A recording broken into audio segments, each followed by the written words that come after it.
പതുക്കെ. രാവിലെ തന്നെ കണ്ണും തിരുമ്മിക്കൊണ്ട് കിച്ചണിലോട്ട് ഭയങ്കര ആകാംക്ഷയോടെ കേട്ടോ ഞാൻ പോകുന്നത്. കാരണം തലേദിവസം കുറച്ച് ദോശമാവ് അരച്ചിട്ടിട്ടുണ്ടായിരുന്നേ, അത് പുളിച്ച് പൊങ്ങിയോ ഇല്ലയോ എന്നൊന്ന് കാണാൻ ഒരു കാര്യം ഉണ്ടായില്ല കേട്ടോ. വെച്ചപടി ഇരിപ്പുണ്ടായിരുന്നു. പിന്നെ അത് കാണുമ്പോൾ തന്നെ ദേഷ്യം വരും. പിന്നെ ഞാനും ഹസ്ബൻഡിലൂടെ കുറച്ച് നേരം വർത്താനം പറഞ്ഞുകൊണ്ടിരുന്നപ്പോഴത്തേനും ആദ്യക്കൂട്ടം നേറ്റ് പിടിച്ചു വന്നു. പിന്നെ നേരെ കിച്ചണിലോട്ട് പോയി തിരിച്ച് ഞങ്ങൾക്കുള്ള ചായ വെക്കാന്ന് ഓർത്ത് ഇൻഡക്ഷൻ കുക്കർ ഓൺ ആക്കിയപ്പോഴത്തേനും കറണ്ട് ഇല്ല. അപ്പോൾ രാവിലെ ഇച്ചിരി ഗ്യാസൊക്കെ ലാഭിക്കാന്ന് ഓർത്താൽ നടന്നില്ല കേട്ടോ. പിന്നെ ഗ്യാസിലോട്ട് വെച്ചു.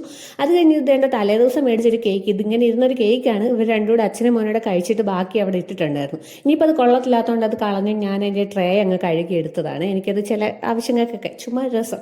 പിന്നെ ഞാനും ആര്യക്കൊടിനോട് വേണ്ട മുഖത്തോട് മുഖം നോക്കി ഒന്ന് ബ്രഷ് ചെയ്യുവാണ്. അപ്പോൾ ആര്യക്കൊടിന് വലിയ ഇഷ്ടമെങ്കിൽ ഞാൻ ഇവിടുത്തേച്ച് അവനെടുത്തേക്ക് അവിടത്തേച്ച് അങ്ങനെ ഞങ്ങൾ രണ്ടുപേരും ഒരുപോലെ ഒന്ന് ബ്രഷൊക്കെ ചെയ്തിട്ട് ഇനി കേട്ടോ ചായ പിടിക്കുന്നത്.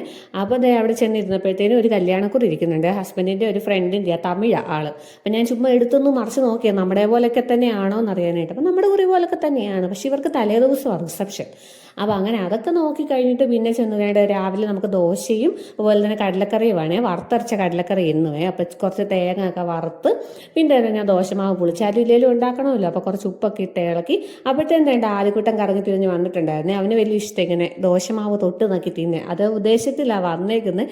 അപ്പോൾ വേണ്ട ദോശ ചൂടാന്ന് പറഞ്ഞുകൊണ്ട് എൻ്റെ കൂടെ കയറി ഇരുന്നത്. അപ്പം ഞാൻ എൻ്റെ അവനെ കൊണ്ട് ദോശ ചുടിച്ചത്. ഞാൻ പറയാൻ സൂക്ഷ്യം കണ്ടും ചെയ്തിട്ടുണ്ട്, തൊലി ആ പാനയിലിരിക്കുമെന്ന്. അപ്പം പേടിയൊന്നും ഇല്ല കേട്ടോ. അപ്പോൾ കുറച്ച് മാവ് അവിടുന്ന് ഇവിടുന്നൊക്കെ തൊട്ടടുത്ത് തിന്നാലോ എന്നുള്ള ഉദ്ദേശത്തിൽ ഇതേടെ ദോശയൊക്കെ ചുട്ട എൻ്റെ കൂടെ ഇരുന്ന്. അപ്പോഴത്തേനും ആദ്യഘട്ടം വലിയ ഹാപ്പിയായേ. ഞാൻ ആ വട്ടത്തിൽ ചുട്ടെടുത്ത എന്നുള്ള ഗമയിലിരിക്കുന്നത്. പിന്നെ നേരം ഞാൻ കടലക്കറിക്കും കടുകൊക്കെ വറുത്ത് അങ്ങനെ കറിയായപ്പോഴത്തേനും ഹസ്ബൻഡിന് പിന്നെ മതി വർക്കുണ്ടെന്ന് പറഞ്ഞു. എനിക്കാണെങ്കിൽ ഒട്ടും വിശപ്പ് കഴിക്കാൻ വല്ലാഞ്ഞുകൊണ്ട് ഞാനും ആദ്യഘട്ടൻ്റെ കൂടെ അങ്ങ് കഴിക്കാൻ കൂടി. അപ്പം അത്രയേ ഉള്ളൂ. ബൈ.